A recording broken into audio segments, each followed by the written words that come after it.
Olá, meu amigo, minha amiga, meu irmão, minha irmã, todos bem? Vamos dar continuidade aqui na nossa leitura do livro de Mateus, né? Nós paramos no capítulo 15, vamos entrar no 16. Lembrando que tudo isso é para tentar trazer, segundo a minha experiência de leitura da Bíblia, que o Cristo, quando ensinava através de palavras, né? Ou através da sua ação, uma nova postura, né? Ou a postura diferente do que aqueles líderes religiosos obrigavam ele a ter. Ou seja, o ensinamento dele não tem nada, não tinha e não terá nada a ver com a religião da sua época, nem da nossa época, tá certo? Vamos lá, vamos dar continuidade. E chegando os fariseus e os saduceus para o tentarem, veja, olha, de novo os religiosos chegam para tentar o Cristo, ó, para o tentarem, né? Pediram-lhe que lhe mostrasse algum sinal do céu. De novo ele vem pedir isso aí, né? De novo, nós já vimos anteriormente eles pedindo sinal, né? Mas ele, respondendo, disse-lhes: quando é chegada a tarde, dizeis, haverá um bom tempo, porque o céu está rubro. E pela manhã, hoje haverá tempestade, porque o céu está de um vermelho sombrio. Hipócritas, sabeis discernir a face do céu e não conheceis os sinais do tempo. Veja que o Cristo, em relação aos religiosos, ele não amenizou. Em relação aos religiosos, ele tentou fazer de tudo para os religiosos verem que posição que eles estavam, né? Vamos lá. Então o Cristo aqui chama ele de hipócritas. Verso 4. Uma geração má e adúltera pede um sinal, e nenhum sinal lhe será dado, senão o sinal do profeta Jonas. Está vendo? Eles pediram novamente o sinal, e o Cristo novamente deu a referência do profeta Jonas. E, deixando-os, retirou-se. E, passando seus discípulos para outro lado, tinham-se esquecido de trazer pão. E Jesus disse-lhes: adverti e acautelai-vos do fermento dos fariseus e saduceus. E eles arrazoavam entre si, dizendo: é porque não trouxemos pão. Olha, Cristo falando para eles tomarem cuidado, né, do fermento dos fariseus, e eles entendendo da coisa material, né, do pão físico. Verso 8. E Jesus, percebendo isso, disse: por que arrazoais entre vós, homem de pouca fé, sobre o não terdes trazido o pão? Não compreendeis ainda, nem vos lembrais dos 5 pães para 5.000 homens e de quantas alcofas levantastes? Nem dos 7 pães para 4.000 e de quantos cestos levantastes? Como não compreendestes que não vos falei a respeito do pão, mas que vos guardastes do fermento dos fariseus e saduceus? Então compreenderam que não dissera que se guardassem do fermento do pão, mas da doutrina dos fariseus. Percebem como eles estavam começando a entender que a mensagem do Cristo era para se afastar da religiosidade que aqueles homens estavam impondo na cabeça das pessoas? E isso não é diferente hoje não, meu querido, porque o ensinamento do Cristo ele é eterno. Não é local, ele é universal e atemporal. Então era para ter cuidado da doutrina dos fariseus. E chegando Jesus às partes de Cesareia de Filipe, interrogou seus discípulos dizendo: quem dizem os homens ser o filho do homem? E eles disseram: uns João o Batista, outro Elias e outros Jeremias ou um dos profetas. E disse-lhes ele: e vós, quem dizeis que eu sou? E Simão Pedro respondendo disse: tu és o Cristo, filho do Deus vivo. E Jesus respondendo disse-lhe: bem-aventurado és tu, Simão Barjonas, porque tu não revelou a carne ou o sangue, mas meu Pai que estás nos céus. Pois também eu te digo que tu és Pedro, e sobre esta pedra edificarei a minha igreja, e as portas do inferno não prevalecerão contra ela. Eu não vou entrar no mérito aqui, né? Tu és Pedro, que agora Pedro é o Papa, e que ele abre em cima, fecha embaixo. Não, porque eu tenho vídeos aqui sobre que nós somos o templo, né? E que não tem nada a ver com essas coisas, e porque isso não é sermão, isso é uma leitura da Bíblia para eu trazer o que eu entendo, tá bom?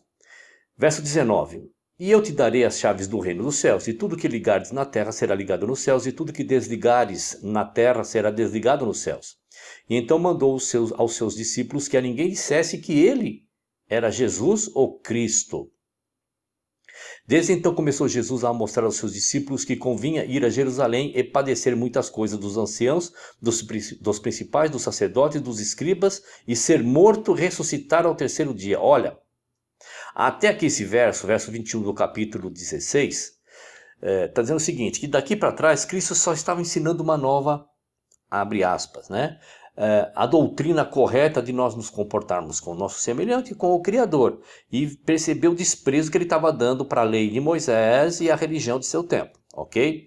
A partir de agora, como está dizendo aqui, ó, o Cristo começou a mostrar, já que já foi identificado como o Cristo, mostrar que ele tinha que padecer, que ele tinha que morrer na mão dos religiosos. Vamos ler de novo o verso 21. Desde então, Jesus começou a mostrar aos seus discípulos que convinha ir a Jerusalém e padecer muitas coisas dos anciãos, dos sacerdotes, escribas, e ser morto e ressuscitado ao terceiro dia. Tá certo? Olha, o sistema religioso da época do Cristo matou o Cristo. Tudo bem? Tá certo? Não vou entrar no mérito aqui que era política, que não era, tal, não é nada disso aqui. É a minha leitura e o que eu entendo. Então, a partir de agora, o Cristo já disse para eles, ó, convém que a religião aqui, ó, vai acabar comigo. Eu estou só repetindo o que eu estou dizendo. Não venham me acusar de absolutamente nada, tá bom? Vamos lá. Porque em nenhum momento aqui ele disse que os romanos iriam matar ele. E convinha que ser morto na mão dessas pessoas, tá certo? Vamos lá.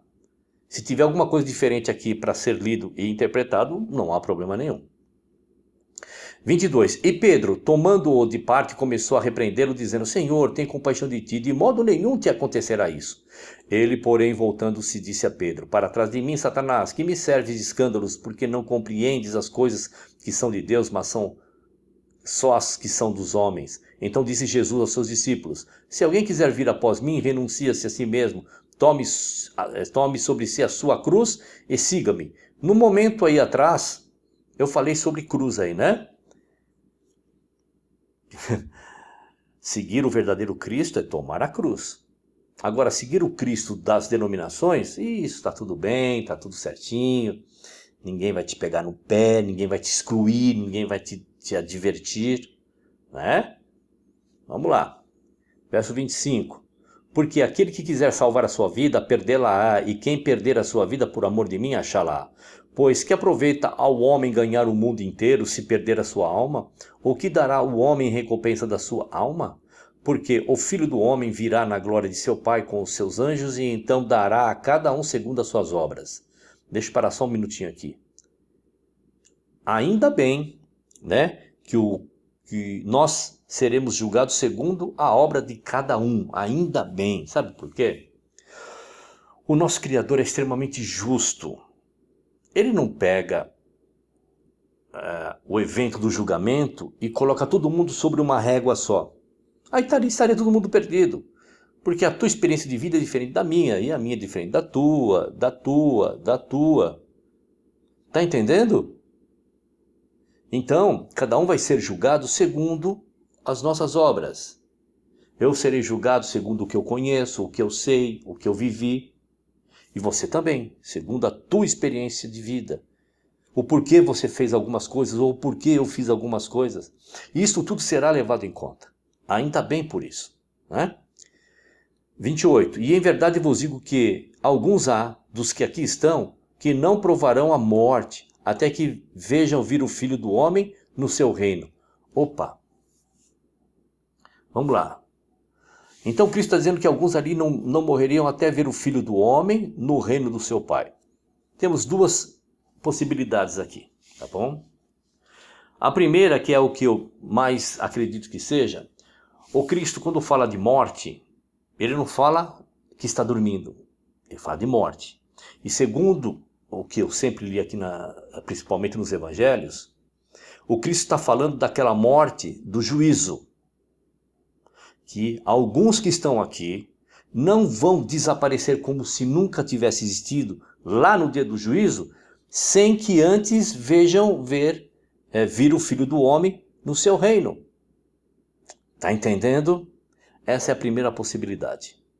A segunda possibilidade que eu descarto um pouco, que algumas pessoas até levam em consideração, eu penso, né, fico arrazoando, mas ainda fico com a primeira aqui, né, sobre a morte e o sono, é que o Cristo, quando ressuscita, ele vai para à destra do Pai imediatamente, porque assim está escrito, não em 1844, alguns iriam ver ele ali. Mas existe aqui um problema, porque aqui, ó, que as pessoas antes de morrer, né, que é aquela morte do juízo, iriam ver o Filho do Homem no seu reino. Qual reino? No reino de Cristo, tá certo? E ali as pessoas estavam vendo o Cristo indo para onde? Para o trono do Pai nas alturas. Então tem uma certa diferença que eu tento levar as pessoas a entender que não é isso, né? Que eu prefiro ficar com a primeira possibilidade, que o Cristo, quando fala de morte, ele está falando da segunda morte, entre aspas, porque a primeira é o sono e a segunda é a morte, da desaparecermos ou desaparecer aqueles que não vão herdar a salvação, como nunca, se nunca tivesse existido, tá certo? Vamos lá, Mateus capítulo 17. 6 dias depois, tomou Jesus consigo a Pedro e a Tiago e a João, seu irmão, e os conduziu em particular a um alto monte. E transfigurou-se diante deles, e o seu rosto resplandeceu como o sol, e as suas vestes se tornaram brancas como a luz. E eis que lhes apareceram Moisés e Elias falando com ele. E Pedro, tomando a palavra, disse a Jesus: Senhor, bom é estarmos aqui, se queres façamos aqui 3 tabernáculos, um para ti, um para Moisés e um para Elias. E estando ele ainda a falar, eis que uma nuvem luminosa os cobriu. E da nuvem saiu uma voz que dizia: Este é o meu amado filho, em quem me comprazo, escutai-o. E os discípulos, ouvindo isto, caíram sobre seus rostos e tiveram grande medo. E aproximando Jesus, tocou-lhes e disse: Levantai-vos e não tenhais medo. E erguendo eles os olhos, ninguém viram senão unicamente a Jesus. E descendo eles do monte, Jesus lhe ordenou, dizendo: A ninguém conteis a visão, até que o Filho do Homem seja ressuscitado dentre os mortos. Vamos lá, vamos dar uma parada aqui. Primeiro, nós vemos aqui os discípulos de Cristo caíram sobre o seu rosto, né, e tiveram grande medo. Olha, não tiveram só medo, tiveram grande medo, ficaram apavorados. Agora o Cristo, amando os seus discípulos, tocou-lhes e disse: Levantai-vos, não tenham medo. Né? E aqui, quando vocês verem a palavra visão contextualizado, não é nada real. É algo irreal, ilusório, para trazer um ensinamento e nada mais. Não foi real a visão que eles tiveram de Moisés, Moisés e Elias. Não foi real a visão que eles tiveram, tá certo? Isso aqui foi uma visão. Então o Cristo pede para eles não contarem a visão que eles tiveram sobre aquele ocorrido, até que ele seja ressuscitado dos mortos. Tinha uma lição aqui intrínseca que eu não consigo enxergar, esta lição. Eu não vou querer dizer que sei tudo, não sei tudo.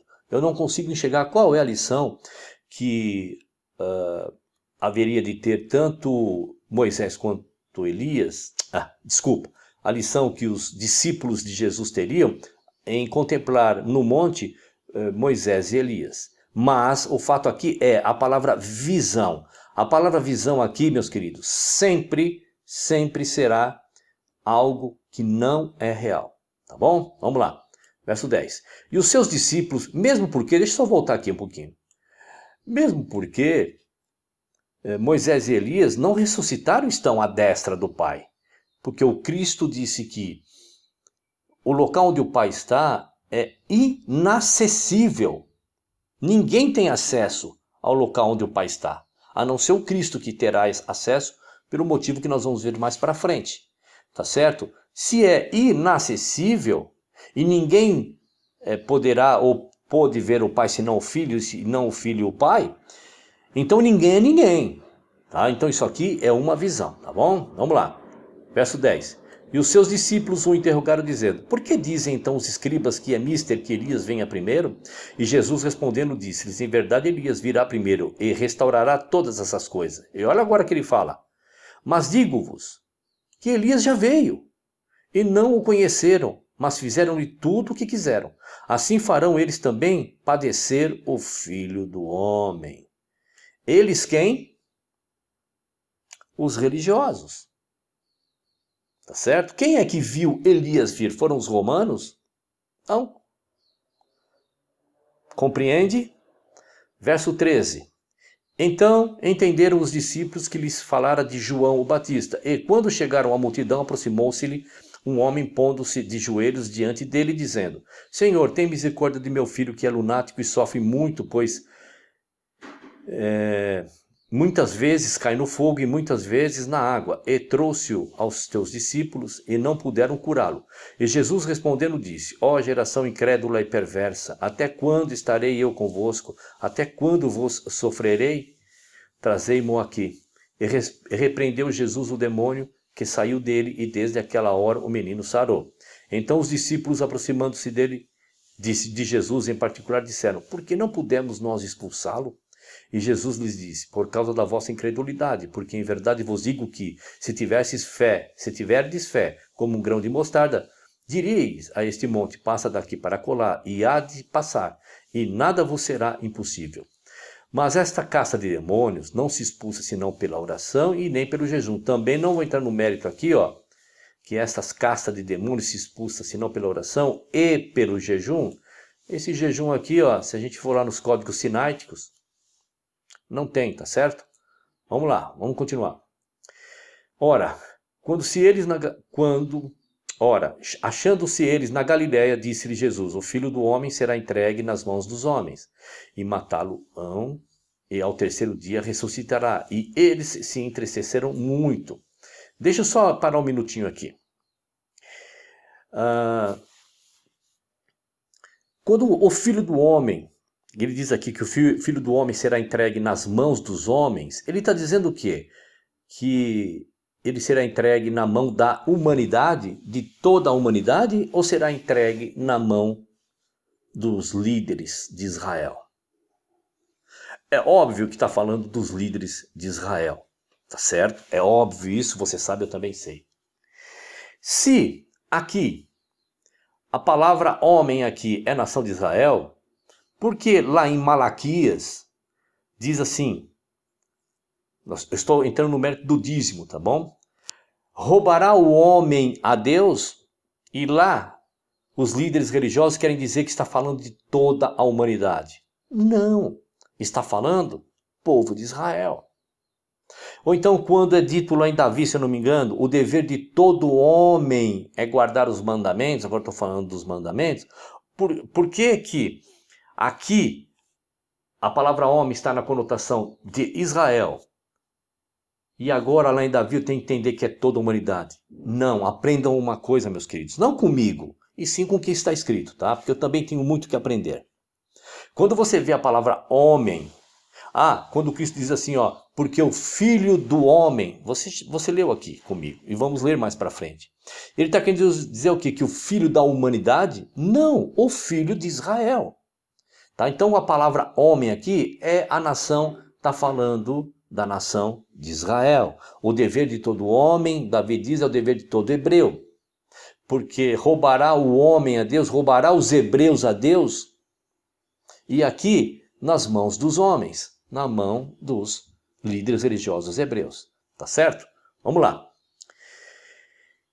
E matá-lo-ão, e ao terceiro dia ressuscitará, e eles se entristeceram muito.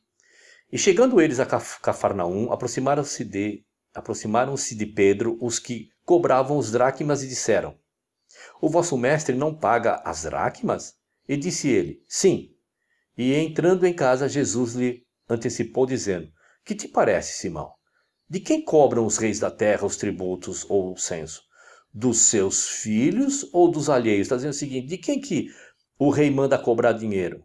Dos filhos dele, está falando dos filhos da geração dele, né? Da carne dele. Ou lá dos filhos dos plantadores, da sua nação. Disse-lhe Pedro: Dos alheios. Disse-lhe Jesus: Logo, estão livres quem? Os filhos estão livres de pagar imposto. Então ele está dizendo o seguinte: vocês não precisariam pagar absolutamente nada, porque esse reino aqui não é deles. Mas olha só a lição do Cristo, de amor para com o seu semelhante. Mas para que os não escandalizemos, vai ao mar, lança anzol, tira o primeiro peixe que subir e abrindo-lhe a boca, encontrarás um estáter, toma-o e dá-o por mim e por ti. Estão compreendendo, meus queridos, né, a lição do Cristo aqui? Né? O Cristo está deixando bem clara a separação entre o seu ensinamento e o ensinamento dos religiosos do seu tempo. Tá certo? Legal? Dá um like, se inscreva no canal, aciona o sino, compartilha, que isso é muito importante também. Até o próximo vídeo.